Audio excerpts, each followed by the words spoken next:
이 시간에 오신 여러분들 위해 하나님의 큰 은혜가 넘치기를 주님의 이름으로 축원합니다. 금년 마지막 주를 맞이하고 있습니다. 우리가 한 해를 마무리할 때마다 제 안에 여러분들을 향한 간절한 마음들이 많이 있습니다. 무엇보다 오늘 온세계 교회가 여기 있다라는 말은 여러분들 때문입니다. 여러분의 보이지 않는 기도와 헌신이 있기 때문에 그래도 우리 연종이라도 이만큼 온세계 교회가 있게 되었구나 하는 것을 고백하지 않을 수 없습니다. 항상 차량이 오면 차량을 안내한다든지 또 교회에 오면 교회에 여러분들을 안내하는 일이라든지 헌금을 드리며 헌금을 계수해서 교회에 살림하는 일이라든지 성찬이라든지 앞에 늘 보면 아름다운 꽃꽂이나 또 어떤 특별한 날이 되면 교회에 데코하고 성찬 트리하고 이런 일들을 우리 성도님들이 늘 와서 봉사를 해줘요. 여러분들이 앉아있는 공간도 토요일이 되면 보이지 않는 분들이 와서 늘 깨끗하게 정리하고 또 소독도 하고 여러분들이 청결하게 예배 드릴 수 있도록 모든 것들을 준비합니다. 강대상에 보면 항상 깨끗하게 하고 이 앞에 플라스틱이기 때문에 조금 놔두면 희미해져요. 근데 항상 매주마다 깨끗하게 닦아주시고 이런 수고가 있는 거죠. 여러분의 주보 그냥 나오는 게 아니죠. 워드하지, 인쇄하지, 일일이 접지 이런 부분이 있죠. 또 코로나19지만 목장을 돌보며 수고하는 목자 여러분들, 코로나19의 모임이 어렵지만 영상을 통하여 매 실시간마다 예배 방송하는 우리 방송위원들, 또한 음향이라든지 조명이라든지 겨울에는 따뜻하게 여름에는 시원하게 온난방 조절하는 분들, 그리고 주일학교 교사들 매주마다 나와서 수고를 많이 해요. 우리 찬양대원들, 또한 우리 악기하는 분들, 앞에 싱어하거나 또는 여러 악기 반주하는 분들, 연주하는 분들 수고를 많이 하죠.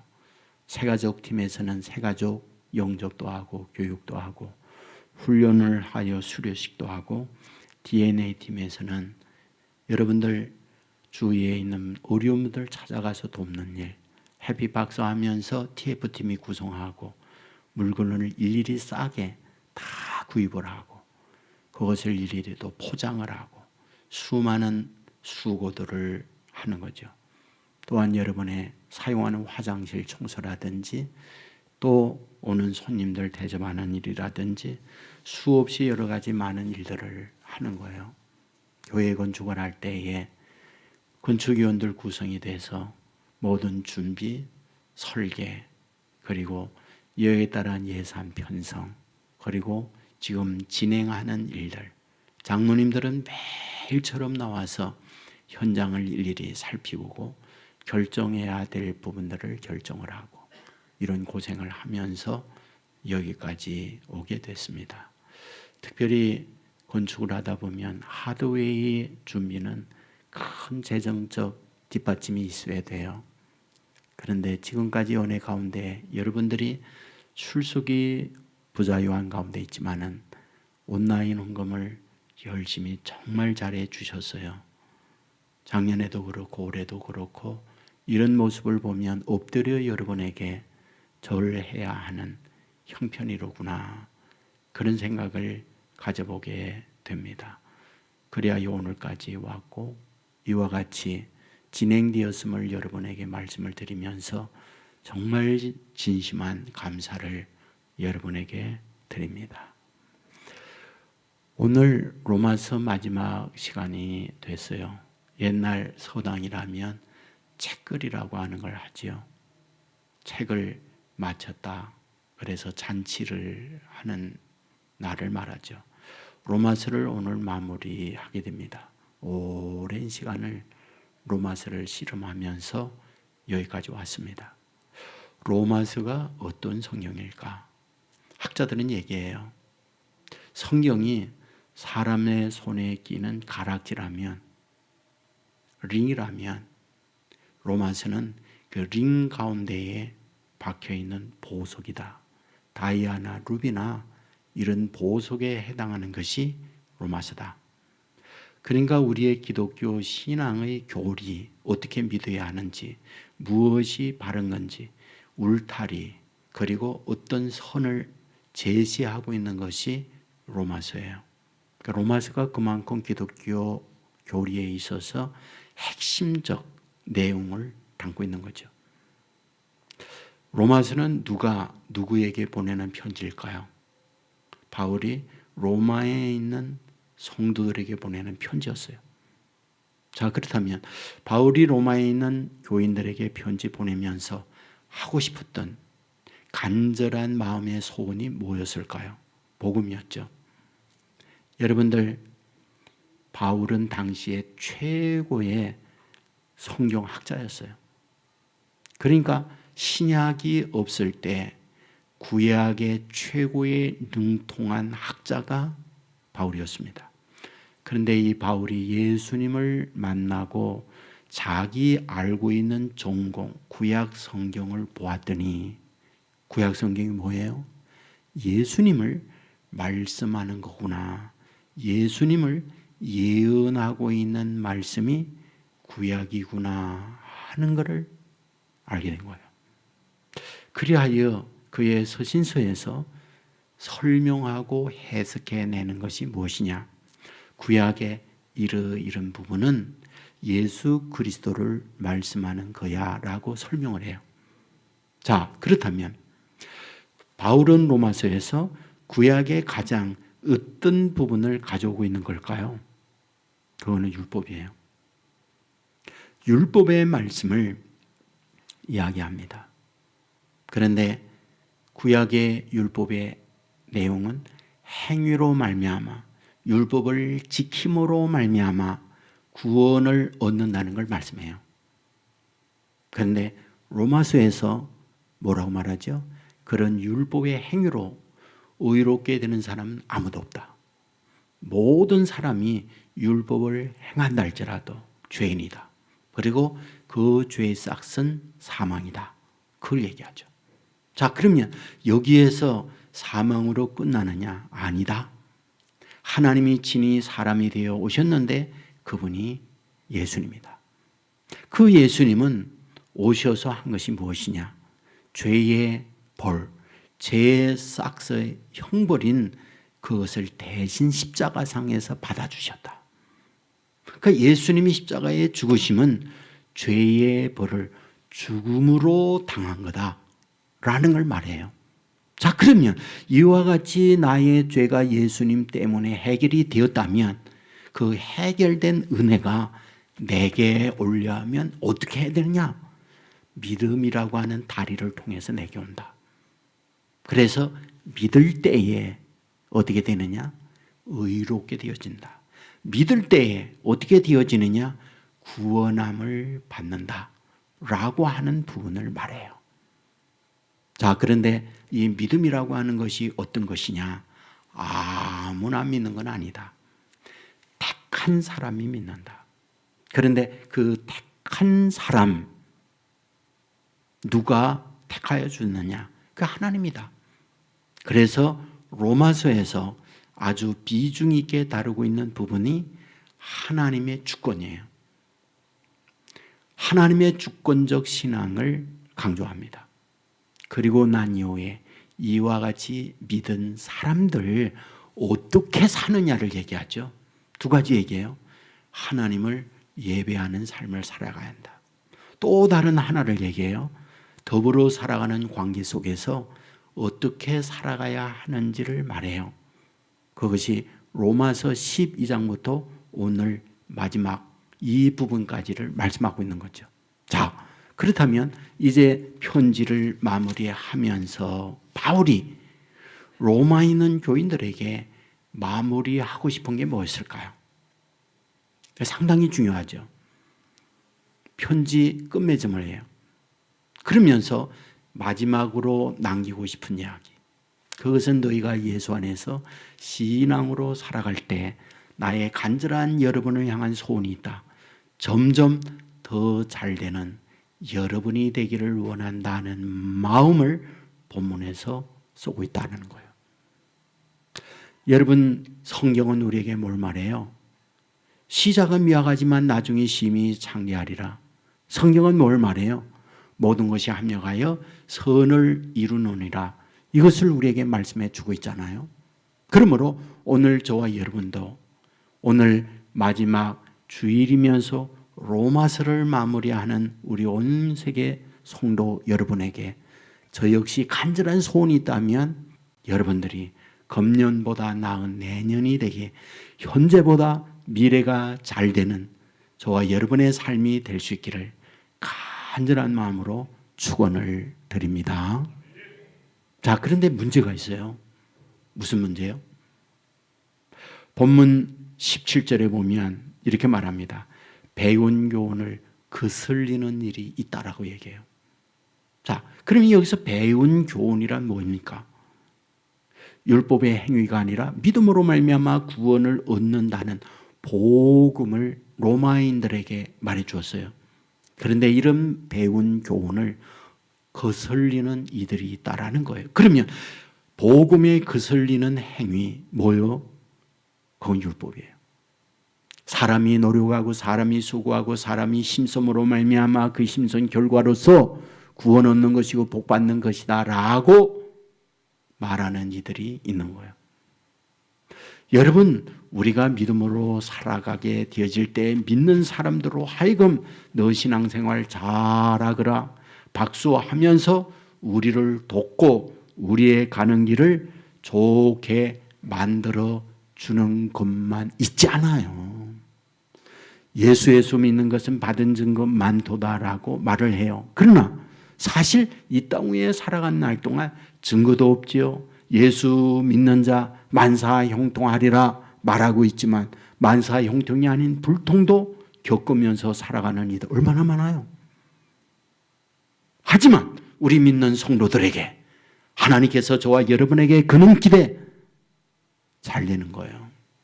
믿고 나서 믿음 안에서 주님과 동행하면서 형통한 삶을 살도록 원하는 거예요. 우리가 마가복음 10장 30절에 보면 뭘 말해요? 너희가 예수를 믿었다면 너희가 이 현세에서 100배의 복을 받는다라고 얘기해요. 자녀들이 복을 받고 우양이 새끼가 복을 받고 밭에 소출이 풍성해진다는 것, 이것이 믿는 자들을 향한 우리의 약속이라고요. 그런데 성경은 뭘 말하고 있어요? 하지만 고난을 겸하여 받는다라고 말을 해요. 고난이 겸하여 있다라는 거예요. 여러분, 아브라함이나 이삭이나 야곱이나 요셉이나 다니엘이나 다윗이나 믿음의 신실한 하나님의 사람들 하나같이 하나님의 축복 속에 살아가지만은 그 삶의 현장에는 여러 가지 힘들고 어려웠던 거 우리 잘 알잖아요. 예수님의 제자들이 예수님과 함께 배를 타고 항해하면서 가는데 풍랑 만나요? 예수님이 계시는데. 예수님이 계시는데 풍랑이 있었다라고 얘기해요. 바로 이런 인생살이에 있지만은 결과적으로는 어떠냐? 잘 되는 거라는 거예요. 결과적으로는 어떤 거냐? 합력하여 선을 이루는 거다라는 것이 성경이 우리를 향하여 말씀하고자 하는 내용이라는 거예요. 자, 그러면 바울이 로마에 있는 교인들에게 편지 마무리를 하면서 너희가 점점 잘되기 위하여 어떻게 해야 하느냐, 이 부분을 말씀해요. 본문 19절에 보면 너희가 선한데 지혜롭고 악한데 미련하기를 원하노라 라고 말해요. 무슨 말이죠? 악과 선이 있다. 그런데 너희가 악한 것에는 미련하고 선한 것에는 지혜롭기를 원한다, 그 말이에요. 자, 여기서 우리에게 바울이 주고자 하는 핵심적 메시지가 있다고요. 너의 관심, 너의 선택이 무엇이냐라는 거예요. 인생살이에는 수없이 많은 일들이 벌어져요. 그때에 내 관심이 가는 곳이 어디냐? 그리고 그 수많은 일들 중에 무엇을 붙잡고 선택하느냐? 문제는 지금은 당장은 모르는데 세월이 갈 때 그것이 점점 잘 되는 사람이 있는가 하면 점점 안 되는 사람이 있다. 이것을 우리에게 알려준다는 거예요. 진리입니다. 당장은 몰라요.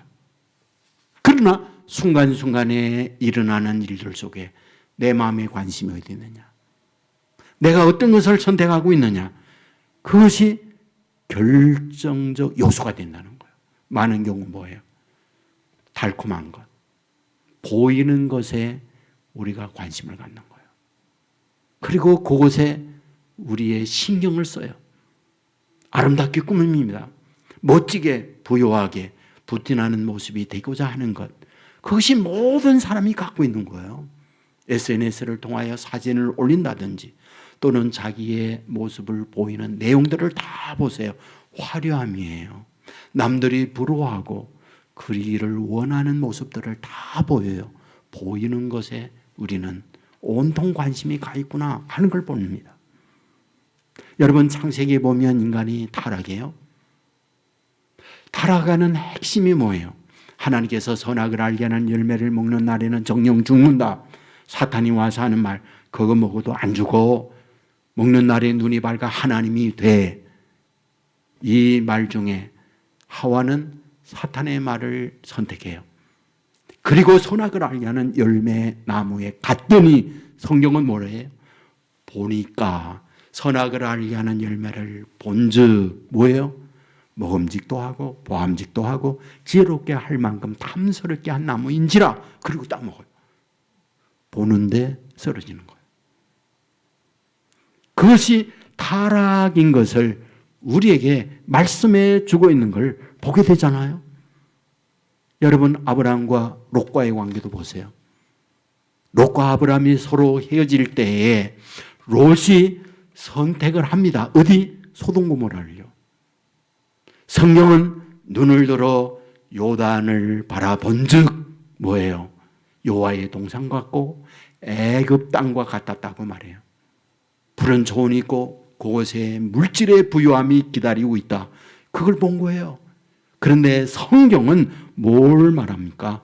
소돔 사람들이 요 앞에 죄인이었더라. 요 앞에 악이 있었어요. 숨겨져 있어요. 보이는 건 화려함인데 그 안에 담겨 있는 건 악이었어요. 여러분에게 늘 말씀하죠. 제가 시골에서 돼지 집에서 키울 때 돼지밥을 주는 뚜물통이 있어요. 저는 돼지밥을 주기 위하여 그 밥그릇, 밥을 보관하고 있는 뚜물통 가서 볼 때마다 신기한 게요.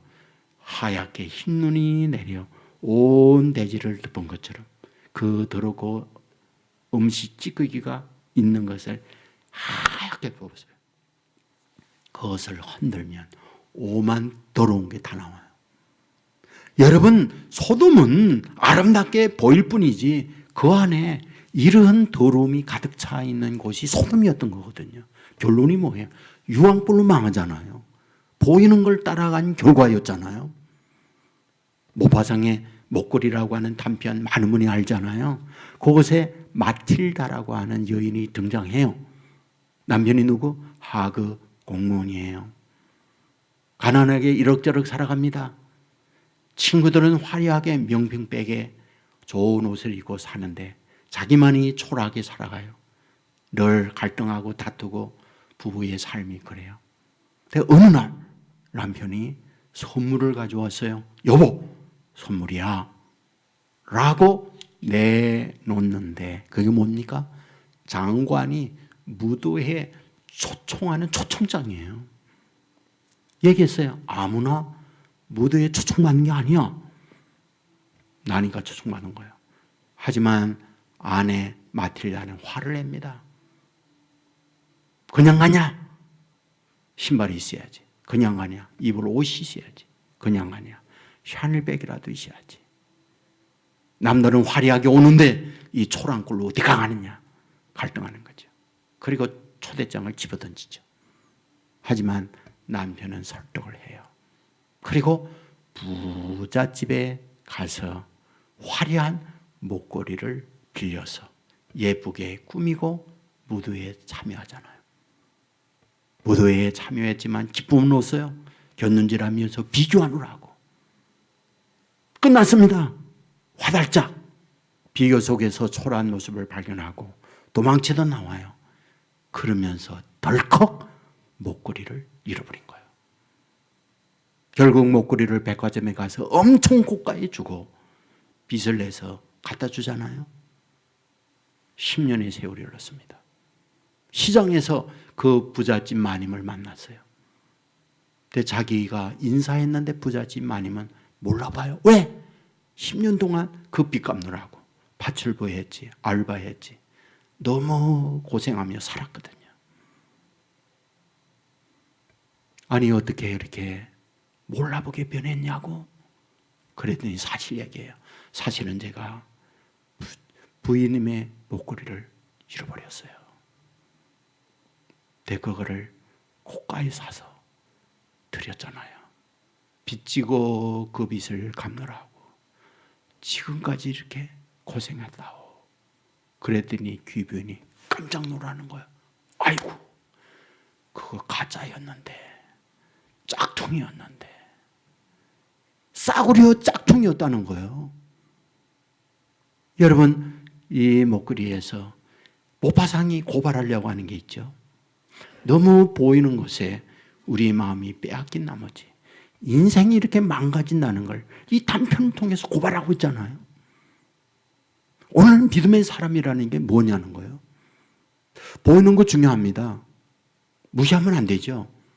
하지만 그것만을 중요하게 여기고 보이지 아니하는 그것을 놓치는 날에 인생은 힘들어져. 보이지 않는 믿음과 보이지 아니하는 하나님에 대한 마음을 갖고 투자하며 갈 때 보이지 않는 하나님이 너의 인생을 점점 잘되게 하는 거야 라는 것을 우리에게 말씀해 주고 있다는 거예요. 이 자리에 함께하고 있는 저와 여러분, 지금까지 어떻게 살아왔습니까? 내년 그리고 미래에 장래에 잘되는 우리의 가정이 되기 위하여 보이지 아니하는 하나님에 대한 관심, 믿음에 대한 우리의 선택, 이 굉장히 중요하다는 걸 말씀해 주는 거예요. 다음으로 우리에게 말씀해 주려는 게 뭡니까? 너희들은 이미 승리가 보장되어 있으니 승리 확신을 가지고 사는 사람이 될 때에 너희들은 승리하는 인생, 점점 잘 되는 사람이 된다라는 걸 말씀해요. 본문 20절에 보면 평강의 하나님께서 속히 사탄을 너희 발 아래서 망하게 하시리라 라고 말하고 있어요. 자, 이 말씀과 똑같은 말씀 있잖아요. 어디요? 창세기 3장 15장이죠. 선악을 알게 하는 열매를 먹고 타락을 합니다. 하나님이 와요. 그리하여 하나님께서 아담에게, 하와에게, 또 사탄에게, 자연에게 심판에 대한 이야기 해요. 그런데 뭘 얘기합니까?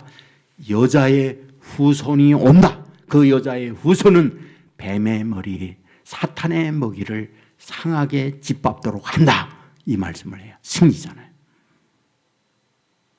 굉장히 중요한 얘기예요. 왜? 자, 최초의 아담은 사탄에게 패배해요. 그런데 여자의 후손이 와서 그 사탄의 머리를 상하게 하겠다, 짓밟겠다라고 말씀해요. 그것은 둘째 아담인 예수님이 와서 승리하게 한다, 그 말씀이거든요.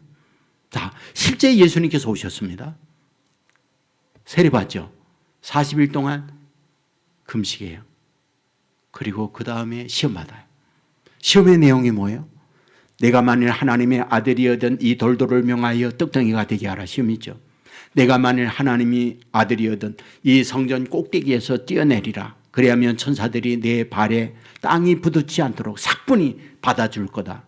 내가 만일 하나님의 아들이어든 나에게 절해라. 그래야면 천하만국을 너 자신에게 주겠다. 이런 유혹을 합니다. 그런데 예수님께서는 그 모든 시험을 말씀으로 다 이기잖아요. 뭘 말해주려고 해요? 에덴에서 사탄에게 패배한 인간에게 예수님이 오심으로 말미암아 이와 같이 사탄의 모든 공경에서 승리한다, 이긴다, 이것을 보여주는 것이 바로 예수님이 시험에서 이기는 내용이거든요. 그리고 난 이후 우리에게 뭘 말합니까? 요한일서 5장 4절에 보면 하나님께로부터 난 자마다 세상을 이기느니라. 세상을 이기는 이김은 이것이니 우리의 믿음이니라 라고 말씀해요. 맞습니다. 우리가 예수 그리스도 안에서 신앙 안에서 사는 하나님의 자녀들에게 승리를 보상해요. 수없이 많은 시험과 수없이 많은 영적 전쟁을 하고 있잖아요.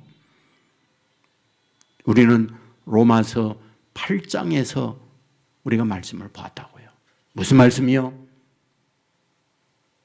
하나님이 우리를 위하시면 누가 우리를 대적하리요? 예수 그리스도로 말미암아 우리가 넉넉히 이기느니라. 여러분, 이것이 우리를 향하여 주시는 말씀이잖아요. 그렇다면 무엇입니까? 우리가 세상을 살아가게 되었을 때 이미 승리는 보장되었다. 너희 때문이 아니라 너희가 믿는 예수 그리스도가 너와 동행하기 때문에 그분으로 인하여 수많은 갈등, 수많은 전쟁에 있어서 반드시 승리한다. 여러분, 이게 약속이에요. 이 말씀을 아멘으로 믿고 이 말씀 안에서 살아가게 될 때 수없이 많은 전쟁에 있어서 반드시 승리한다. 믿으시기를 주의 이름으로 축원합니다. 여러분, 이미 끝난 축구 경기 있잖아요. 녹화한 거 보면 이미 결과물을 다 알고 보는 거예요. 대한민국이 이겼다. 아슬아슬하게 골도 먹고요. 아슬아슬하게 속 터지는 일도 있어요. 근데 이미 끝장났어. 이미 결과는 이긴 거예요. 우리의 삶도 마찬가지예요. 아슬아슬한 삶을 살아가기도 하지만 우리와 함께하는 우리 주님이 이미 승리하도록 만들어주었다. 보장되었다. 이것이 성경이 저와 여러분을 향한 말씀이에요. 그러므로 이 말씀을 믿으시고 주 안에 승리하기를 주의 이름으로 축원합니다. 이 믿음을 가진 그들을 점점 반드시 잘되게 한다. 이것이 약속이에요. 마지막이에요. 우리를 튼튼히 세워주신다라고 얘기해요. 25절에 보면 새 번역에 이렇게 되어 있어요. 하나님께서는 내가 전하는 복음 곧 예수 그리스도에 관한 선포로 여러분을 능히 든든히 세워주십니다 라고 얘기했어요. 복음 안에서 예수 그리스도를 영접하고 산다면 그분이 뭐하다? 여러분을 능히 튼튼하게 세워주십니다 라고 얘기해요. 이건 마치 여러분의 집이 낡았을 때 리모델링을 함으로 다시 새롭게 세워주는 것과 똑같은 거예요. 뚝이 낡아 무너졌어요. 그것을 다시 견고하게 뚝을 막고 새롭게 만들어주다라고 하는 말씀과 같아요. 여러분 인생살이의 절망스러운 일, 내가 원하는 대로 일이 풀려지지 않으므로 상처 있고 힘든 일이 얼마나 많아요. 하지만 하나님의 자녀를 향하여 하나님이 하고자 하는 것, 우리를 더 튼튼히 세워주는 일, 이것이 우리를 향한 약속이요 우리에게 반드시 보장되어 있는 말씀인 거예요. 반드시 점점 자질된다. 현재는 무너졌지만 다시 견고하게 세워진다. 이걸 우리에게 말씀하는 거예요. 맞습니다. 시작은 미약해요. 나중에 창대해집니다. 갈대아 우르에서 아브라함이 나올 때에 미약했어요.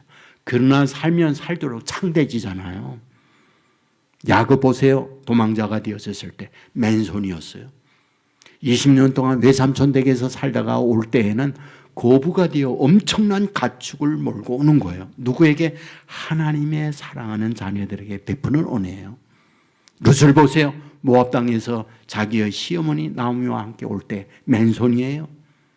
하지만 그곳에 왔을 때 하나님께서는 보아스를 만나고 유력한 집안이 되게 하고 예수님의 족보에 룻이 들어가도록 만들고 있는 걸 보게 됐잖아요. 뭡니까?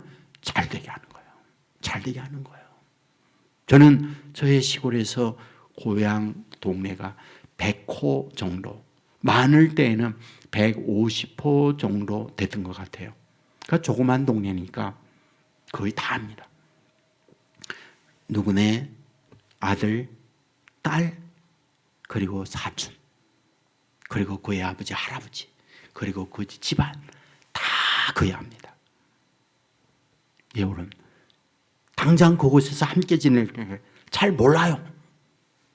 그런데 어떤 집은 신앙생활하고 어떤 집은 신앙생활 없이 살고 5년, 10년, 20년 지나잖아요. 그런데 여러분 놀라운 게 있어요. 믿는 집안은요, 정말 세월이 가면 갈수록 물론 엎치락 뒤치락 하는 게 있어요. 예? 주식하는 분은 오르락내리락 해서 힘들다고 그러잖아요. 그러나 우상향한다는 이야기 많이 듣잖아요. 그러니까 신앙 안에서 사는 사람들은 우상향하도록 되어 있다. 점점 더 잘 되도록 되어 있다. 저는 그거 확신합니다. 눈으로 보는 거니까. 여러분, 내 마음 내 생각대로 살면 잘 될 것 같은데 그게 안 되는 거예요. 여러분에게 말했죠. 생각은 결과를 낳는다. 데로 밀러라고 하는 분은 기아대책 부총재를 지냈어요. 세계 곳곳에 다니면서 어떤 분은 잘 살고 어떤 분은 못 산다. 왜 그럴까? 이런 것들을 연구하면서 낸 책이 생각은 결과를 낳는다라는 거예요.